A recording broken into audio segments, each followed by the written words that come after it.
The first book of this video is going to be Principles of Lightning Physics by Vladislav Mazur. And it is all about lightning and why it happens and what exactly happens during lightning. So we see here the components of lightning, lightning leaders versus free burning arcs, physical concepts of lightning leader model, verifying the concept of bidirectional leader. Then goes on to define types of lightning, the electrostatic theory of lightning discharges, lightning triggered by rockets with wire and tall structures, understanding current cutoff in lightning, the phenomenon of recoil leaders, the physical concept of recoil leader formation. Then we have the two last chapters, some lightning protection issues viewed through the lens of lightning physics, and lightning initiation, the most difficult issue of lightning physics. So it's all about what lightning is, how lightning arises, how to protect yourself from lightning, and all about the physics of the issue. So very good applied book of applied physics. And if you're interested in meteorology and weather phenomenon, then very much a book that you will want. Next come a particularly very good book on electromagnetism. Here we see Electromagnetic Fields by Wangsness. And I remember this book fondly because it was my very first electromagnetics book. So it starts with a very big chapter on vectors, then Coulomb's law, Gauss's law, scalar potential, conductors in electrostatic fields, the electrostatic energy.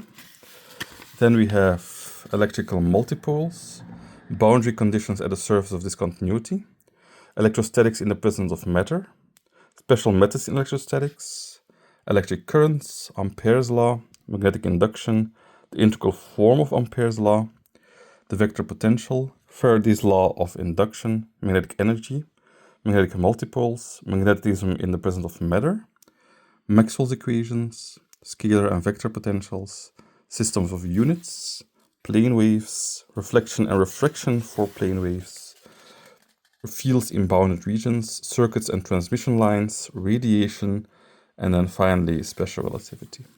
So what do I think of this book? It was my very first book on electromagnetism, and I think it was a fine book. But I think it was a bit too advanced for a first book. I don't think this was what a first book should really do. I think a first book should be more like Purcell, and it should be more like focusing on intuition and big picture. This book presented all the math and presented basically very general forms of results, which I don't think you might be interested in a first book. So I think you should go for something easier. A bad thing about this book is that because it focused so much on math and not much intuition, it left me with a few misconceptions that it took me a long time to really heal from, because they were so big misconceptions. So mixed feelings about this book. I think if I worked through another book first, or if I worked through Purcell at the same time, I would have had a much better time. I would have maybe appreciated what he was trying to do more than how I did it now. Because I basically, after I completed this book, I had to restart a new book on a topic anyway, because I got the math, but I didn't really get the intuition too much. It was rather difficult to really get the intuition for this stuff. So use with caution. Then we have here Emmy Noether's Wonderful Theorem by Neuschwander, which is a book on Noether's theorem. Here's Emmy Noether. So it covers first it goes when functional are extremal. So it talks about functionals, it talks about extremals, it talks about the Euler-Lagrange equations.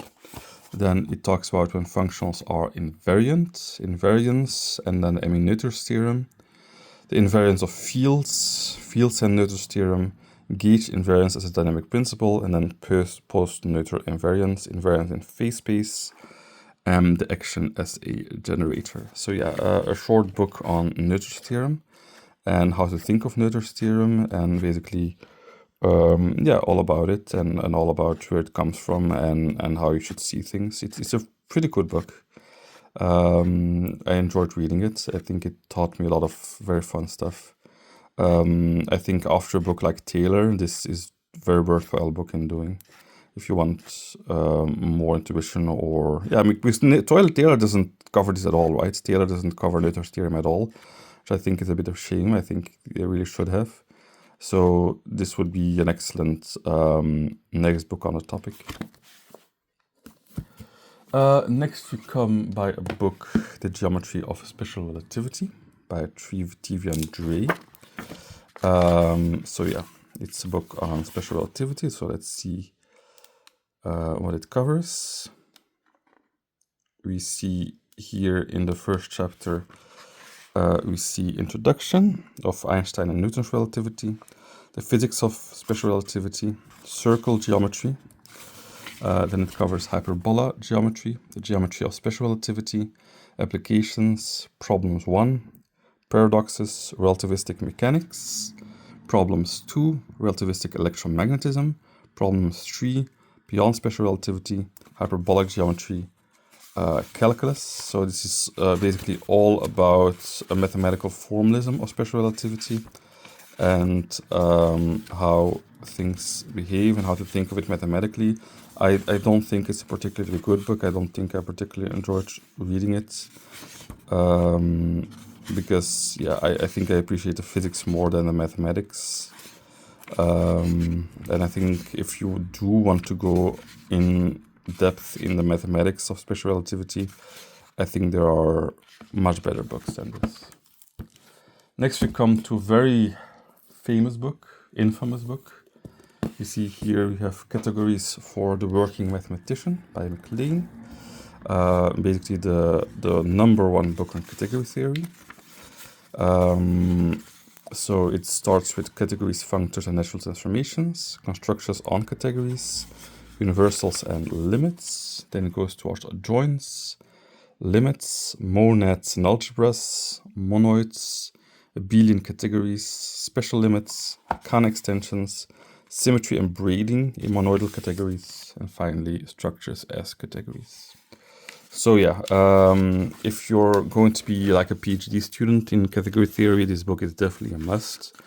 But if you're just trying to learn category theory for the first time, this is probably not the book you want. A book like Avodi is a much better choice, and I think is something that you will want to work through before this one. This is a very rigorous book. This is a very abstract book, and definitely not something you will appreciate the first time you read it. Once you've been in the field for quite a while already, you will appreciate this way more than in the beginning. So don't get to this book too quickly. Make sure you're really ready for a book like this, and make sure you know a lot of examples already. Make sure you know a lot of category theory already before you do this book, because yeah, you're gonna need it. Next, you see here a book by Massey, Singular Homology Theory, and it is all about algebraic topology. So it starts with background and motivation for homology theory, definitions and basic properties of homology theory, determination of the homology group of certain spaces, explications of further properties of homology theory, homology of CW complexes, homology of arbitrary coefficient groups, the homology of product spaces, cohomology theory, products in homology and cohomology, duality theorems and for the homology of manifolds, and then finally cup products in projective spaces and applications to cup products, and in the appendix is a proof by the Rams theorem. So this is all about the homological side of algebraic topology.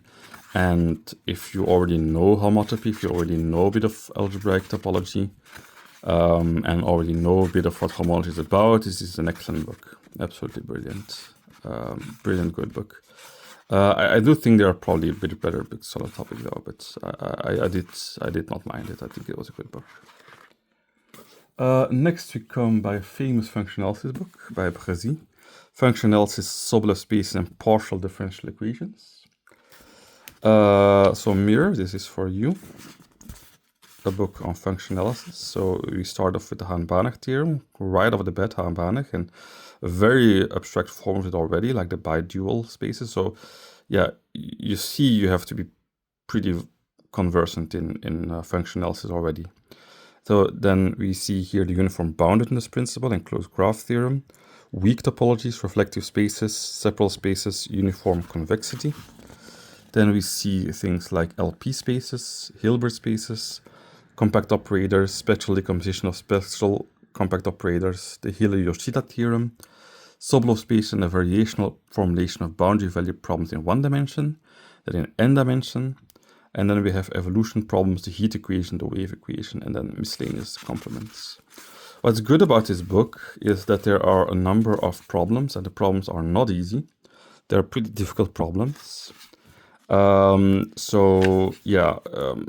read a book like Kreyszig before this one first, because you're gonna need this. But if you do, and you want a sort of very difficult problems and very abstract theory, then yeah, excellent book, of course, to be working through. It basically covers everything you need, and as well some partial differential equations. It covers Sobolev spaces. It covers, yeah, basically a lot of things. So here we see how we use weak solutions like distributions for differential equations, and covers all of that basically. So yeah, I do recommend this book. Next we see here a book by Guller, Foundations of Optimization, which is all about optimization and how to get optimal solutions. So we started with differential calculus, unconstrained optimization, variational principles. Then we have things like convex analysis, structures of convex sets and functions, separations of convex sets, convex polyhedra, linear programming, nonlinear programming, structured optimization problems, duality theory and convex programming, semi-infinite programming, topics in convexity, and 3 basic optimization algorithms. So yeah, all about optimization, and a very mathematical book, a very proofy book. So it's definitely something for mathematicians who want to learn optimization and want to do it rigorously. If you're one like that, you can see the math is very, very extensive in this book. If you're one like that, I would definitely recommend a book like this. If you're mathematically minded. Next we have here a companion to analysis by Kerner. So this is a companion to a first course on analysis. And like all of Kerner's books, it's a really beautiful book. So it starts with Real Line, philosophical interlude, other versions of the fundamental axiom. Then it covers things like higher dimensions, sum and such likes, differentiation, the Riemann integral, development and limitation of the Riemann integral, metric spaces, complete metric spaces, contraction mappings and differential equations, inverse and implicit functions, and then finally completion. And then a lot of appendices on constructive analysis, partial derivatives, and so on. So yeah, it's a book on a companion book to real analysis, which maybe goes into real analysis a bit more further than your book does. And I think it does.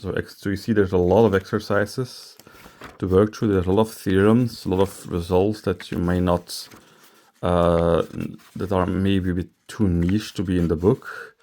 You see here like swapping limits and stuff like that. A lot of very cool stuff. Like all of Kerner's books, the exercises are difficult, but very much worthwhile.